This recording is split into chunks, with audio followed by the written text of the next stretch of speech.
আমি একটু ব্যক্তিগত একটা জিনিস বলবো, সেটা হলো যে আপনারা গতকাল যেই স্ট্রাকচারটি পুড়ে গেছে ফ্যাসিস্টের, অর্থাৎ সরাসরি বলে হাসিনার, সেটার আসলে আমার একটা কার্টুন যেটা জুলাইয়ের 18 তারিখে আমি প্রকাশ করি, সেটা থেকে ইন্সপায়ার হয়ে ওটা বানানো।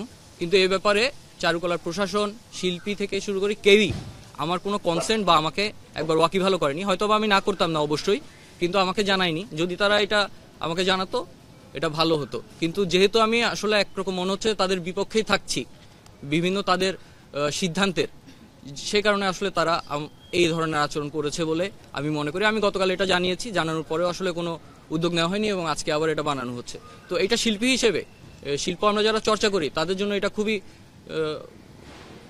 কি বলবো আমি, হতাশাজনক এবং খুবই বিচ্ছিরি একটা ব্যাপার।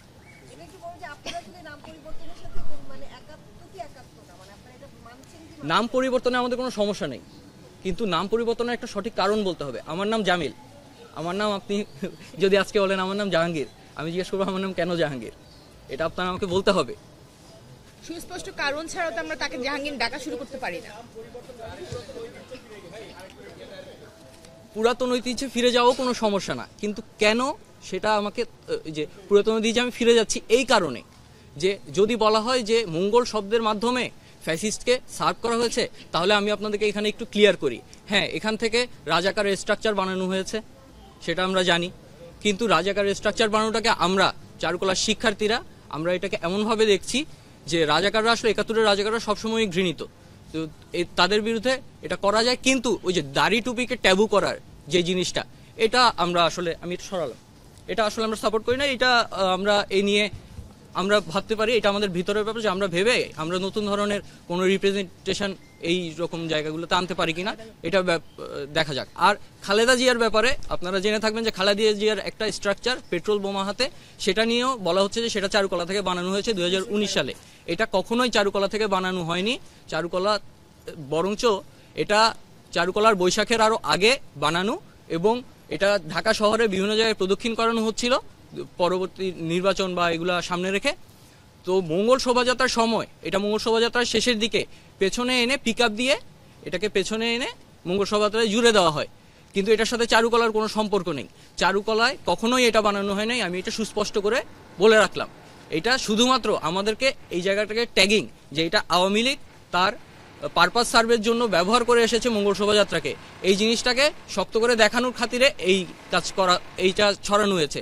এবং খুবই দুঃখজনক যে এটা ছড়িয়েছেন আমাদের বর্তমান একজন উপদেষ্টা আসিফ নজরুল, এবং এই ব্যাপারে যে খালেদ মহিউদ্দিনের টকশোতে এসে সংস্কৃতি উপদেষ্টা তিনিও এই মিথ্যাচার করেছেন যে এইটা ইয়াতে ওই যে মঙ্গল শোভাযাত্রায় বানানো হয়েছে, মঙ্গল শোভাযাত্রা রাজনৈতিক না। হ্যাঁ, মঙ্গল শোভাযাত্রা আওয়ামী লীগ ব্যবহার করেছে, সেই দায় আমরা স্বীকার করছি। কিভাবে, যে মঙ্গল শোভাযাত্রা যখন প্রতি বছর যখন হচ্ছে, তখন দরকার ছিল এখানে জাতির বিভিন্ন গুরুত্বপূর্ণ জিনিসগুলো নিয়ে কাজ করার, কিন্তু আমরা এটা করতে পারি নাই। আওয়ামী লীগ সরকার এইটা বজায় রাখছে যে তার পরীক্ষিত দালালদের দিয়ে, যে এখান থেকে যেন কখনোই সরকার বিরোধী কোনো কিছু আমরা করতে না পারি। কিন্তু সরকার বিরোধী কোনো কিছু না করা দায় যদি বর্তাতে হয়, তাহলে এটা বাংলাদেশের সকল প্রতিষ্ঠান সকল কিছুর উপরেই যাবে, আদালতেও যাবে। আদালত থেকে অনেকের ভুলভাল বিচার করা হয়েছে, আমরা তো আদালতের নাম চেঞ্জ করে দিচ্ছি না, শুধুমাত্র মঙ্গল শোভাযাত্রার উপরেই কেন এটা। যদি মঙ্গল নামে সমস্যা থাকে, এখানে আমি আরো একটা জিনিস বলে রাখি, যে মঙ্গল নামে আসলে থাকুক, আনন্দ শোভাযাত্রা থাকুক, আমাদের কোনো সমস্যা নাই।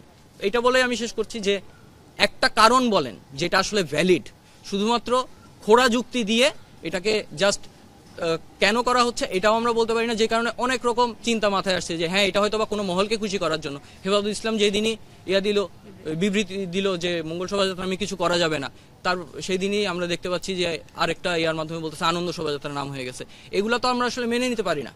এর সাথে আমি একটু অ্যাড করতে চাই যে খালেদা জিয়ার যে স্ট্রাকচারটা ছড়ানো হয়েছে, এটা আমাদের ধরলাম সংস্কৃতি মন্ত্রণালয়ের মোস্তফা সরোয়ার ফারুকী কিংবা আসিফ নজরুল ফ্যাক্ট চেক করেননি, কিন্তু আমাদের খোদ ইনস্টিটিউশনের সহকারী প্রক্টর ইসরাফিল প্রাণ রতন স্যার, তিনিও বিষয়টা শেয়ার করেছেন। তার তো জানার কথা তার অনুষদে কোনটা বানানো হয়েছে কি হয়নি, তারা আসলে জানার পরেও কেন এগুলো ছড়িয়ে বেড়াচ্ছেন, এটা অ্যাকচুয়ালি ভাবার মতো একটা বিষয়। এটা মিথ্যাচার।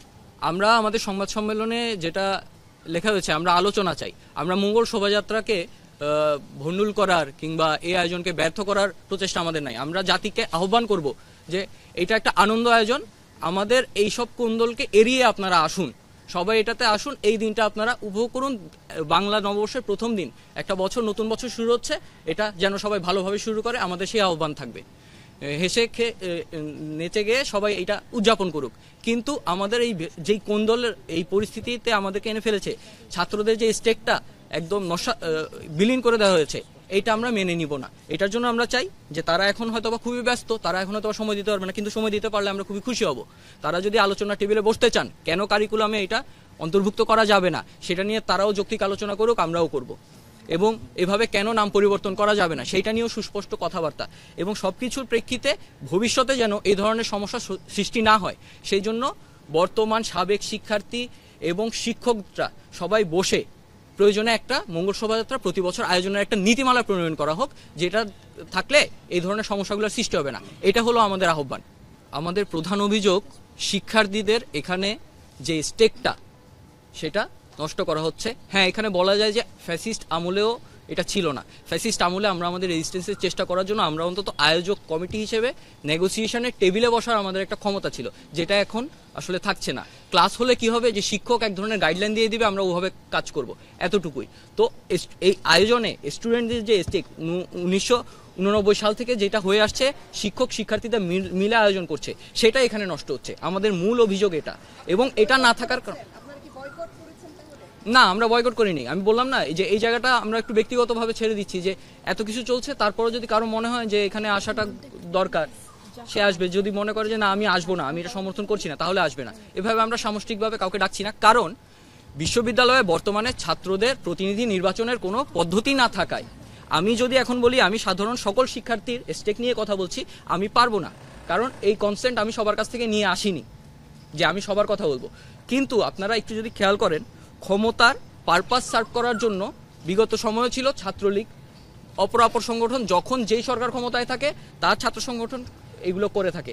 এখনও যেই শিক্ষকেরা ক্ষমতায়, তাদের জন্য কিছু স্টুডেন্ট এভাবে রেডি হয়ে গেছে, যে ওদেরকে আমি সরাসরি বলবো সুবিধাভোগী স্টুডেন্ট, কারণ তাদের মধ্যে অনেকে আপনি দেখবেন চারুকলা অনুষদে, আমরা এখনো বয়কট করছি না। আগামীকালে আপনারা যারা আসতে চান মঙ্গল শোভাযাত্রায় আসুন। আমরা শুধু আমাদের স্ট্যান্ড এখানে ক্লিয়ার করলাম যে শিক্ষার্থীদেরকে সাথে কিভাবে এখানে অন্যায় করা হয়েছে, এবং এগুলোর যেন একটা সুরাহা হয়, এটা জাতির সামনে আমরা এর আগে নিয়ে আসতে চাইনি ভেতরের কোন্দল হিসেবে। কিন্তু যখন একটা জাতীয় প্রোগ্রামে আসলে প্রত্যেকটা পদে পদে স্টুডেন্টদের স্টেকটাকে ধ্বংস করা হচ্ছে, তখন আসলে এভাবে এসে কথা বলা ছাড়া, মনে হচ্ছে অনেকটা আক্রমণাত্মক কথা বলছি, কিন্তু এভাবে কথা বলা ছাড়া আমাদের দ্বিতীয় কোনো উপায় নেই।